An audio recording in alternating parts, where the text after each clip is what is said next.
A little dark, like I said, but inspiring.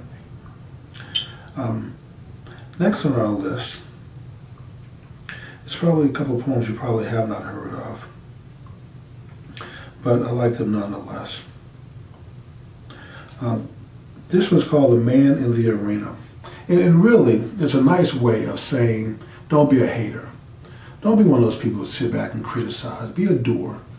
When you a doer, people are going to criticize you. People are going to say, you should have done it this way, you should have done it that way. But what are they doing while they're criticizing what you're doing? So the Man in the Arena basically comes down to nothing ventured, nothing gained. Live life. Take some chances, but be a doer.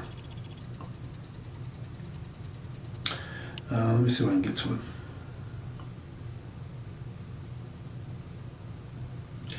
It is not the critic who counts, not the man who points out how the strong man stumbles, or where the doer of deeds could have done them better.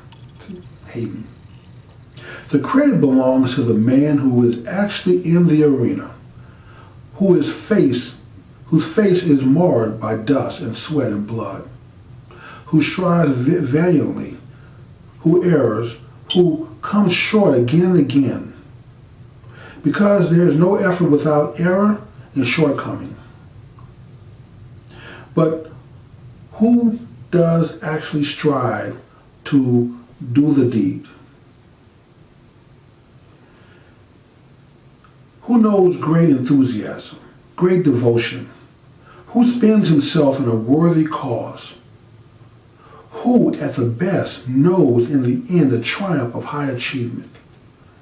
And who, at the worst, if he fails, at least fails while daring greatly? So his place should never be with those cold and timid souls who neither know victory nor defeat. Don't sit on the sideline. Don't watch others do stuff in life. We've been sitting on the sideline far too long. Liberals and progressives, centrists, Democrats, moderates, they've taken our soul and our desire away from us. We're on the sideline now, not by force, but by choice. It's time to get off the sideline, start doing, be a doer. We can sit back and talk about what others are doing and what they're not doing. But as long as we're not doing, we're not achieving. And there's nothing wrong with failing. Failing, like Kipling said, triumph and defeat, triumph and disaster are two imposters. You treat them just the same. Don't get too high when you have a victory. Don't get too low when you have a defeat. You learn from your defeat and get better so you can triumph and be victorious in the end.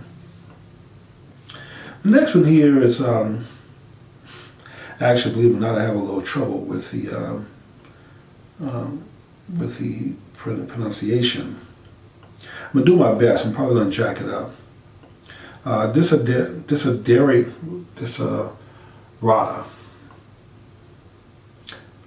Desiderata, I think it's how it's pronounced. It's Latin. Strange name for a poem, but it's actually a very good poem. The Desiderata of Happiness. Hopefully you guys like it. I like it. Go placidly amid the noise and the haste, and remember what peace there may be in silence. As far as possible, without surrender, be on good terms with all persons. Speak your truth quietly and clearly, and listen to others, even the dull and the ignorant. They too have their story. Avoid loud and aggressive persons.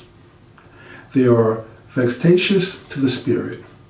If you compare yourself with others, you may become vain or bitter, for always there will be greater and lesser persons than yourself. Very good advice. Enjoy your achievements as well as your plans. Keep interested in your own career. However humble, it is a real passion in the changing fortunes of time. Exercise caution in your business affairs, for the world is full of trickery But let this not blind you to what virtue there is. Many persons strive for high ideals, and everywhere life is full of heroism. Be yourself, especially do not feign affection, neither be cynical about love, for in the face of all aridity and disenchantment, it is as perennial as the grass. Take calmly the counsel of the years. Gracefully surrender the things of youth. Nurture strength of spirit to shield you in sudden misfortune. But do not distress yourself with dark imaginings. Many fears are born out of fatigue and loneliness. Beyond a wholesome discipline, be gentle with yourself. You are a child of the universe, no less than the trees and the stars. You have a right to be here. And whether or not it is clear to you, no doubt the universe is unfolding as it should. Therefore, be at peace with God, whatever you conceive him to be. And whatever your labors and aspirations, in the noisy confusion of life, keep peace in your soul. With all its shams, drudgery, and broken dreams, it is still a beautiful world. Be cheerful. Strive to be happy. You know, when I was a young boy, my grandmother would tell me that one day, as I got older, that the most important thing in life would be peace of mind. And she was actually correct.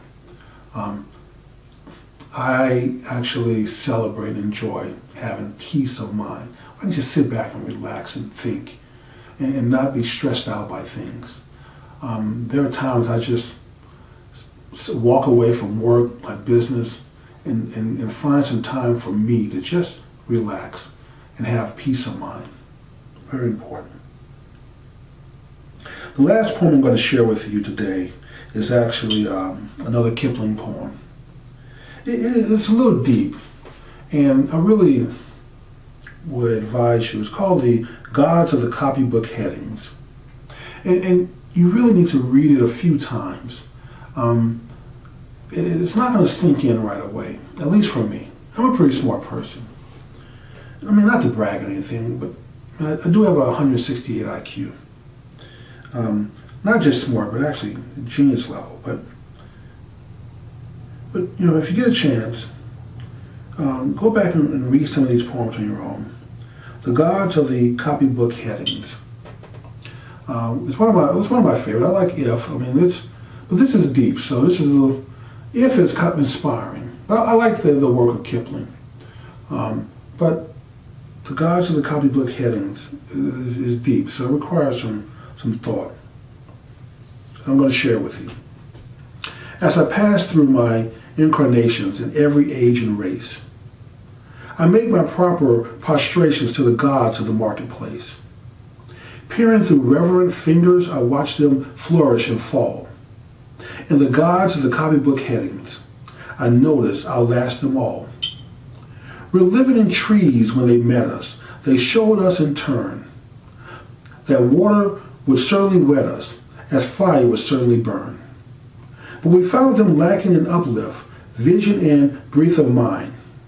So we left them to teach the gorillas while we followed the march of mankind. We moved as spirits listed. They never altered their pace, being neither cloud nor wind born like the gods of the marketplace. But they always caught up with us, with our progress, and presently word would come that the tribe had been wiped off its ice field, or the light had gone out in Rome. With the hopes that our world is built on, they were utterly out of touch. They denied that the moon was Stilton. They denied she was even Dutch. They denied that wishes were horses. They denied a pig had wings. So we worship the gods of the market who promise us these beautiful things. When the Cambrian measures were forming, they promised perpetual peace. They swore if we gave them our weapons, that the war of the tribes would cease. But when we disarmed, they sold us and delivered us bound to our foe. And the gods of the copybook headings said, stick to the devil you know. On the first Flaminian sandstones, we were promised the fuller life, which started by loving our neighbors and ended by loving his wife. Till our women had no more children, and the men lost reason and faith. And the gods of the copybook headings said, the wages of sin is death. In the Carboniferous epoch, we were promised abundance for all, but Robin selected Peter to pay for collective Paul. But though we had plenty of money, there was nothing our money could buy. And the gods of the copybook headings said, if you don't work, you die. Then the gods of the market tumbled, and their smooth-tongued wizards withdrew. And the hearts of the meanest were humbled, and began to believe it was true, that all is not gold that glitters, and two make four. And the gods of the copybook headings limped up to explain it once more. As it will be in the future, it was at the birth of man. There are only 4 things certain since social progress began: that the dog returns to his vomit, and the sow returns to her mire, and the burnt food's bandaged fingers go wobbling back to the fire. And that after this is accomplished, and the brave new world begins, when all men are paid for existing, and no man must pay for his sins. As surely as water will wet us, as surely as fire will burn, the gods of the copybook headings with the terror and slaughter return. Nice poem. Like I said, it's a little deep. May require a few readings to fully understand it. I'm going to post this on my Facebook. I wish that you do your part to help me out, help the revolution. We need to get the word out. Please share my videos with as many people. Put it on your timeline. Share it with as many people as possible. I will appreciate it. Even if you don't agree with my conservative views, please understand that I do this because I'm concerned about the state of Black America. I'm doing this to save my people. I know we can turn this around. We don't need white people. We don't need Democrats. We don't need liberals to come save us. There's no Mr. Charlie Boogeyman out there. It's a figment of our imagination. What's hurting us is us. This right here. Mentally, we're hurting ourselves. Spiritually, we're hurting ourselves. We change our focus and our thought. But it has to start with, we have to improve the quality of education for our kids. Our kids have to get a good education. And then on top of that, we have to create jobs. I'm trying to do my part. I want my phone business to employ as many disadvantaged people as possible. Not just Black. All people are disadvantaged. I want to give them first shot at jobs when we hire people. That's my goal. But in order to do that, I need your help. It'd be nice if I can get all Black people in America to use my phone service. Man, I guarantee you we'll be on the path of freedom tomorrow, because I could do so much with the wealth that's created through my company to help others. And that's my goal. So please, do your part. Help me out. Share this video on your Facebook with others. I hope you enjoyed it. I hope you get something out of it. If you get a chance, read some of the poems on your own. And then come back to my Facebook page and post your comments. I'll be glad to exchange views, my opinion, my thoughts about the poems and what they mean to me, what I've gotten from them. I'll be glad to have an exchange with anyone out there. So thank you once again for watching my video. I'm your host, J.R. Stewart, and this is The Revolution.